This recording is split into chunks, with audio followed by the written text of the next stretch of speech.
Por la vía telefónica con el doctor Juan Carlos Portugal, abogado de la expresidenta de la República, la señora Dina Boluarte. Doctor Portugal, muy buenas noches, ¿me escucha? Doctor Juan Carlos Portugal, buenas noches, bienvenido a Latina, ¿me logra escuchar? Perfectamente, Santiago, ¿cómo estás? Buenas noches. Bueno, doctor, primero quería su reacción ante esta programación de audiencia para el 15, para ver si es que se dicta o se declara admitido este requerimiento de impedimento de salida del país. ¿Se justifica cerrarle las fronteras a Dina Boluarte? Bueno, desde una perspectiva del Ministerio Público, por supuesto, ¿no? Es usual, ha ocurrido no solamente con expresidentes que han sido vacados y que al minuto siguiente han sido requeridos por la justicia por una audiencia de impedimento de salida. No es un caso aislado este. Y ocurre comúnmente con los ciudadanos en este país. Ahora, desde el Ministerio Público, sí. Desde el Ministerio Público, la hipótesis que se plantea tras una medida de impedimento de salida, que además es la menos lesiva de las existentes dentro de las medidas de coerción de carácter personal, es que la Presidenta de la República se va a fugar en buen cristiano, ¿no? Ese no es el propósito de la Presidenta. Ni y ya le escuchamos. Ni fugarse, ni tanto menos. Entonces, independientemente del pedido, igual la Presidenta de la República no iba a desarrollar una conducta como esa. Ahora, estamos hablando del caso titulado Los Dinámicos del Centro, donde se investiga un esquema de lavado de activos. Exactamente cuáles son los cargos, la tipificación de delitos que se le atribuyen a la presidenta en esta causa penal, doctor. Cuando uno oye el delito, lavado de activos, pareciera impresionar, ¿no es así? Por el concepto y por las condenas que de un tiempo a esta parte, justificadas o no, se han realizado. Pero no hay que dejarnos guiar por el tipo penal ni por el impacto del título, sino por el contenido del caso. No es el título quien genera el contenido, sino el contenido y la prueba. En este caso la imputación es bastante sencilla.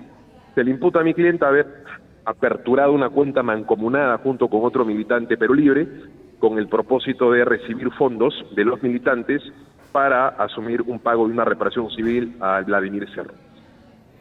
El pago Correcto. que asciende en total a esa cuenta mancomunada, que está bancarizada, fue pública, es oficial, fue protocolar, no fue en ningún momento clandestina, no supera los 23.000 soles. Y los montos que supuestamente son como consecuencia de un soborno, es decir, los aportantes, y ese dinero es como consecuencia de sobornos en la gerencia de transporte del hospital del gobierno regional de Junín, son pagos domésticos de bolsillo, 20 soles, 30 soles, creo que el depósito mayor es de 1.600 soles. Son montos absolutamente neutrales y básicos. Entonces, como caso, como título, llama la atención, ciertamente, lavado de activos, pero como caso es bastante flojo. Por eso es que eventualmente vamos a definir si es que generamos un allanamiento o enfrentamos la investigación. El Ministerio Público hasta la fecha no ha solicitado la declaración de la presidenta, lo hizo hace unos meses, luego de casi 2 años desde que la presidenta ha sido incorporada como investigada. No ha tenido una investigación exitosa, consideramos que ha habido por el contrario un ocio deliberado de esa investigación. No ha solicitado ninguna pericia patrimonial a la Presidenta de la República, más bien nosotros hemos ofrecido una pericia de parte, es decir, hemos hecho el trabajo que la Fiscalía no ha hecho. Y como ahora, consideramos que el tiempo ha avanzado sin hacer mucho acto de investigación, es que le planteamos un control de plazo a este fiscal. Y el juez de investigación preparatoria determinó en efecto nuestra posición y declaró fundado nuestro control de plazo.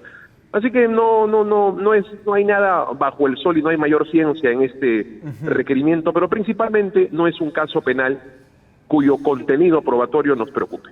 Ahora, mi pregunta iba también por lo que va a evaluar el juez, y una de las situaciones que puede evaluar el juez es que la señora Boluarte Segarra ha perdido su trabajo como presidenta de la República. Se lo pregunto, parte de la estrategia es que la señora Dina Boluarte regrese a la plaza que tenía en esta institución del Estado donde ella trabajaba, en RENIEC.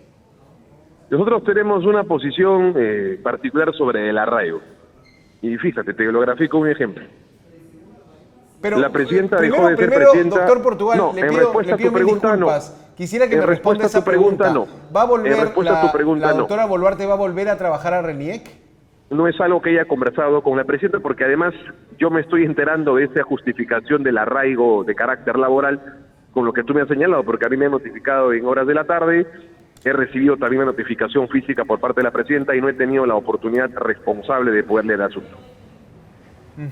Correcto, pero se entiende que el juez buscará garantías que le digan, la señora Boluarte va a quedarse en el país, ¿no? Y ante esas garantías, ante esas preguntas, ¿qué ata a la señora Boluarte al territorio peruano? ¿Qué me respondería usted? Lo sabrás en la audiencia. Yo siempre considero que hay un enemigo que me escucha. Yo no puedo exponer mis fundamentos o anticipar mis razones porque el Ministerio Público que me esté escuchando seguramente tras esta entrevista sabrá cuál es la línea de defensa.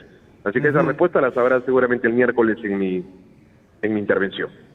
Correcto, pero digo, porque los hijos de la señora Boluarte son mayores de edad, porque es una persona, digamos, que ya no tendría una carga familiar, porque ha perdido el trabajo, la justicia podría sospechar que Boluarte Segarra podría salir.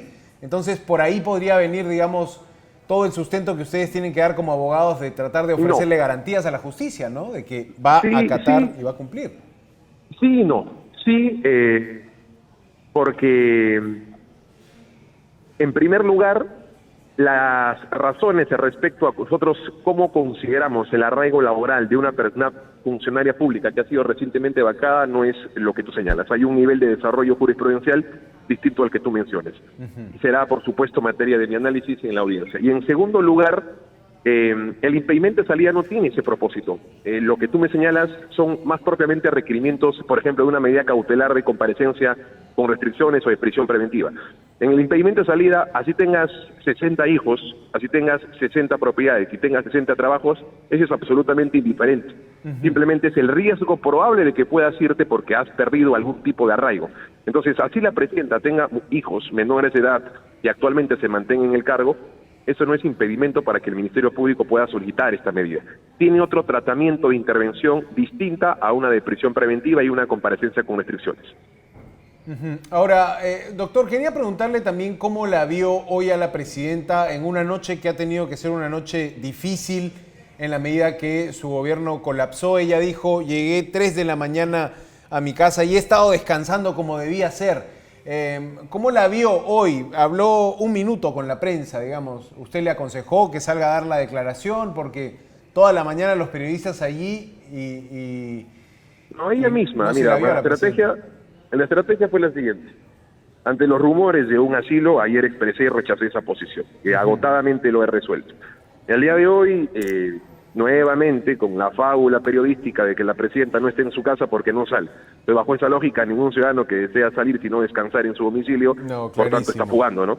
Entonces, para evitar esa especulación, mandé una publicación señalando que la presidenta está ahí frente a las cámaras en su domicilio.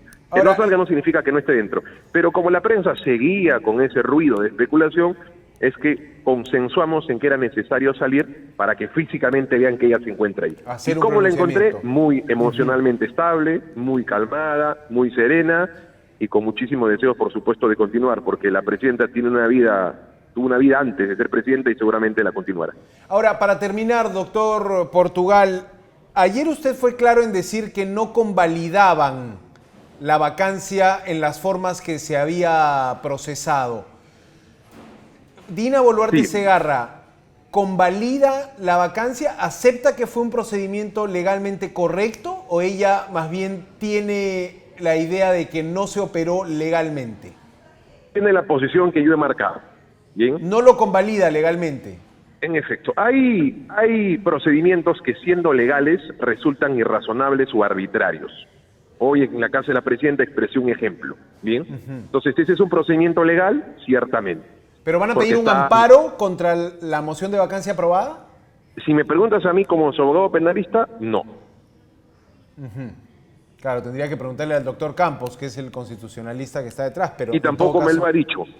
La presidenta es demócrata, y como demócrata que es, va a respetar. Y te aseguro que por la conversación que he tenido el día de hoy, no va a judicializar a través de un amparo la vacancia el día de ayer. No va entonces a recurrir al Poder Judicial para pedir aunque no me lo haya dicho expresamente,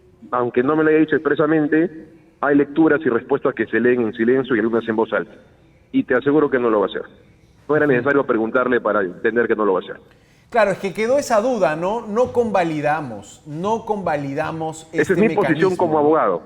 ¿El Es reclamo que mi ahí cuál posición era, como doctor? abogado- ¿Que le estaban dando poco tiempo? ¿Que le habían, o sea, si se la citaba Por para supuesto, hoy hermano, a mira. Boluarte Segarra? El Tribunal Constitucional ha resuelto que las decisiones y las deliberaciones trasnochadas son inconstitucionales.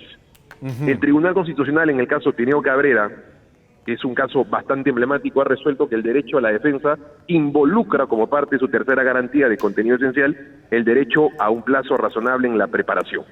Entonces, Correcto. no es razonable, no es defendible y no estás en igualdad de condiciones cuando te citan o te comunican a las 10:52 de la noche para que veas a las 11:30.